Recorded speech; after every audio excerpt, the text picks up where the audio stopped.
ಕಾಸರಗೋಡು ಭಾರತದ 3 ಪ್ರಧಾನ ಗಿಡ್ಡ ಜಾತಿಯ ತಳಿಗಳಲ್ಲಿ ಒಂದಾಗಿದ್ದು ಚಿಕ್ಕ ಗಾತ್ರದ ತಳಿಗಳ ವರ್ಗಕ್ಕೆ ಇದು ಸೇರುತ್ತೆ.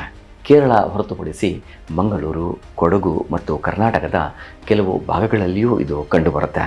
ಕೆಲ ಶತಮಾನಗಳ ಹಿಂದೆ ಈ ತಳಿಯನ್ನು ಸಹ್ಯ ಪಶು ಅಂದರೆ ಸಹ್ಯಾದ್ರಿ ಬೆಟ್ಟದ ಹಸು ಅಂತ ಕರೆಯಲಾಗ್ತಿತ್ತು. ಈ ತಳಿಯ ತವರು ಉತ್ತರ ಕೇರಳದ ಕಾಸರಗೋಡಿನ ಪ್ರದೇಶವಾಗಿದ್ದು ಪಶ್ಚಿಮದಲ್ಲಿ ಕರಾವಳಿ ಪ್ರದೇಶ ಮತ್ತು ದಕ್ಷಿಣದಲ್ಲಿ ಬಯಲು ಪ್ರದೇಶ ಹಾಗೂ ಉತ್ತರದ ಕೆಲವು ಗುಡ್ಡಗಾಡು ಪ್ರದೇಶಗಳು ಅಂತ ಹೇಳಲಾಗುತ್ತೆ. ಕಾಸರಗೋಡು ಅನ್ನೋ ಶಬ್ದನೇ ಕುಸಿರಕೋಡು ಅಥವಾ ಕುಂಚಿರಾಕೊಟ್ಟುಮು ಅನ್ನೋ ಕಾಡನ್ನು ಸೂಚಿಸುವುದರಿಂದ ಕುಂಚಿರಾಕೊಟ್ಟುಮ್ ಕಾಡುಗಳಲ್ಲಿರೋ ಪ್ರದೇಶಗಳಲ್ಲೆಲ್ಲ ಕಾಸರಗೋಡು ತಳಿ ವ್ಯಾಪಿಸಿತ್ತು ಮತ್ತು ಇಲ್ಲಿಯ ಪರ್ವತ ಶ್ರೇಣಿಗಳಲ್ಲಿಯೇ ಈ ತಳಿ ಹುಟ್ಟುಕೊಂಡಿತ್ತು ಅನ್ನೋ ವಾದನೂ ಸಹ ಇದೆ. ಅಷ್ಟಾಗಿ ಇಲ್ಲಿಯವರೆಗೂ ಯಾವುದೇ ವೈಜ್ಞಾನಿಕ ಅಧ್ಯಯನಗಳು ಈ ತಳಿ ಕುರಿತಂತೆ ನಡೆದಿಲ್ಲ. ಹೀಗಾಗಿ ಕಾಸರಗೋಡು ಮತ್ತು ಸಮೀಪದ ಪ್ರದೇಶಗಳಲ್ಲಿರೋ ಈ ಜಾನುವಾರುಗಳನ್ನು ಕಾಸರಗೋಡು ಅಂತ ಕರೆಯಲಾಯಿತು ಅನ್ನೋದು ತಿಳಿದು ಬರುತ್ತೆ. ಹಿಂದೆ ಮಲಬಾರ್ ಮದ್ರಾಸ್ ಪ್ರಾಂತ್ಯದ ಒಂದು ಭಾಗವಾಗಿತ್ತು. ನಂತರ ಭಾಷೆಯ ಆಧಾರದ ಮೇಲೆ ರಾಜ್ಯಗಳ ವಿಂಗಡಣೆಯಾದಾಗ ಮಲಬಾರ್ ಕೇರಳಕ್ಕೆ ಸೇರಿತು. 1887ರಲ್ಲಿ ಮಲಬಾರ್ ಪ್ರತ್ಯೇಕ ಪ್ರಾಂತವಾಗಿದ್ದಾಗ ಬ್ರಿಟಿಷ್ ಅಧಿಕಾರಿಯಾಗಿದ್ದ ವಿಲಿಯಂ ಲೋಗನ್ ಬರೆದ ಮಲಬಾರ್ ಮ್ಯಾನ್ಯುವಲ್ನಲ್ಲಿ ಈ ಹಸುಗಳ ಬಗ್ಗೆ ಉಲ್ಲೇಖಿಸಿರುವುದು ಕಂಡುಬರುತ್ತೆ. ಈ ತಳಿಗಳ ವೈಶಿಷ್ಟ್ಯ ಅಂದರೆ ಇವುಗಳಲ್ಲಿರೋ ಕಪಿಲಾದನಗಳು. ಈ ಕಪಿಲಾದನಗಳು ವೇದ ಕಾಲದಿಂದಲೂ ಅತ್ಯಂತ ಶ್ರೇಷ್ಠವಾದವು ಅಂತಾನೆ ಹೇಳಲಾಗತ್ತೆ.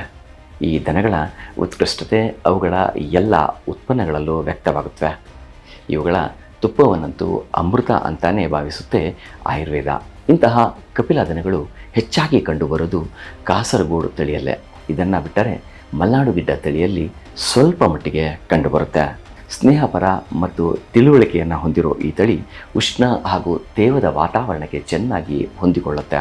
ಅತ್ಯಂತ ಕಡಿಮೆ ಬಂಡವಾಳ ಬೇಡೋ ಇವು ಶೂನ್ಯ ಬಂಡವಾಳ ಕೃಷಿಗೆ ಹೇಳಿ ಮಾಡಿಸಿದ್ದು. ಹಾಗೆ ಅತ್ಯಂತ ಬಲಿಷ್ಠ ರೋಗ ನಿರೋಧಕ ಶಕ್ತಿಯನ್ನು ಸಹ ಹೊಂದಿರೋ ತಳಿ ಇದು. ಇವುಗಳನ್ನು ಅತಿ ಕಡಿಮೆ ಪ್ರಮಾಣದ ಮೇವಿನಲ್ಲೂ ಎಲ್ಲಂದರಲ್ಲಿ ಸಾಕಬಹುದು. ಬರಗಾಲ ಪೀಡಿತ ಪ್ರದೇಶದಲ್ಲೂ ಇವು ಬದುಕಬಲ್ಲವು. ಕಾಡಿನಲ್ಲಿ ಸಿಗೋ ಸೊಪ್ಪು ಸದೆ ತಿಂದೆ ಬದುಕಬಲ್ಲ ಸಾಮರ್ಥ್ಯ ಇವುಗಳದ್ದು. ಕಾಲುಬಾಯಿ ಜ್ವರ ಇವುಗಳಿಗೆ ಹೆಚ್ಚಾಗಿ ಬಾಧಿಸೋದಿಲ್ಲ.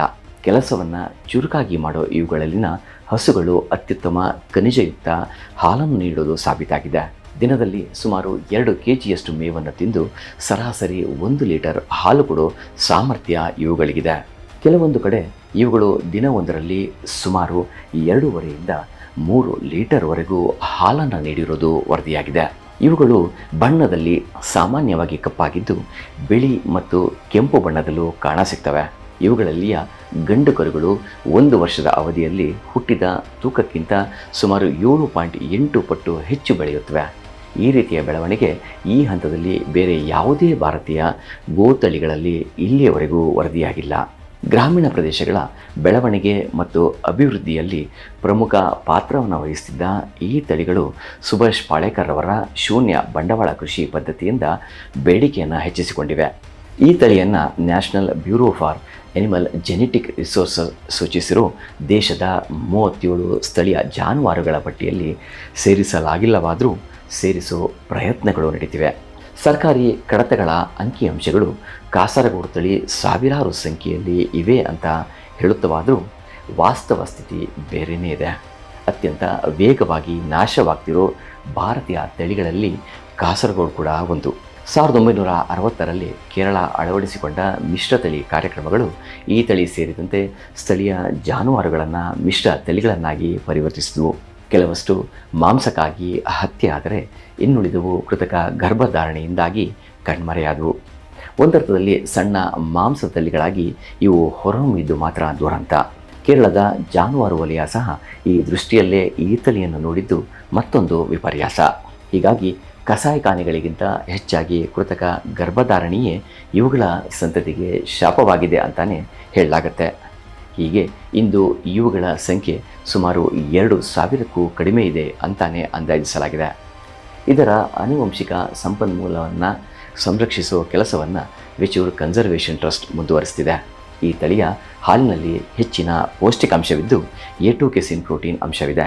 ಇದು ಮಧುಮೇಹ ಮತ್ತು ರಕ್ತದೊತ್ತಡ ಇರುವವರಿಗೆ ವಿಶೇಷವಾಗಿ ಉಪಯುಕ್ತವಾದ್ದಾಗಿದೆ. ಇದರ ಹಾಲಿನಿಂದ ಮುಖಕ್ಕೆ ಹೊಳಪನ್ನು ನೀಡೋ ಕ್ರೀಮ್, ಸ್ನಾನದ ಎಣ್ಣೆ, ಕಾಲಿಗೆ ಹಚ್ಚೋ ಬಾಂಬ್ ಸೇರಿದಂತೆ ಸಾಕಷ್ಟು ಉತ್ಪನ್ನಗಳನ್ನು ಈ ಟ್ರಸ್ಟ್ ಅಡಿಯಲ್ಲಿ ತಯಾರಿಸಲಾಗ್ತಿದೆ. ಹಾಗೆ 2012ರ ಜಾನುವಾರು ಗಣತಿಯ ಪ್ರಕಾರ ಕಾಸರಗೋಡಿನಲ್ಲಿ 36,717ರಷ್ಟು ಜಾನುವಾರುಗಳು ಮಾತ್ರ ಇದ್ದು, ಅದರಲ್ಲಿ ಶುದ್ಧ ಕಾಸರಗೋಡು ತಳಿಯನ್ನು ಪತ್ತೆ ಹಚ್ಚುವುದು ಕಷ್ಟ ಅಂತಲೇ ಹೇಳಲಾಗ್ತಿದೆ.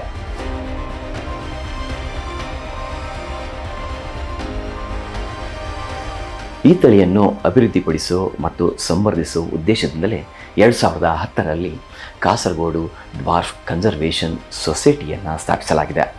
ಇದರೊಂದಿಗೆ ಸುಮಾರು 200ಕ್ಕೂ ಹೆಚ್ಚು ತಳಿ ಸಂವರ್ಧಕರು ಮತ್ತು ಸಾವಯವ ಕೃಷಿಕರು ಕೈ ಜೋಡಿಸಿರೋದು ಕಂಡುಬಂದಿದೆ.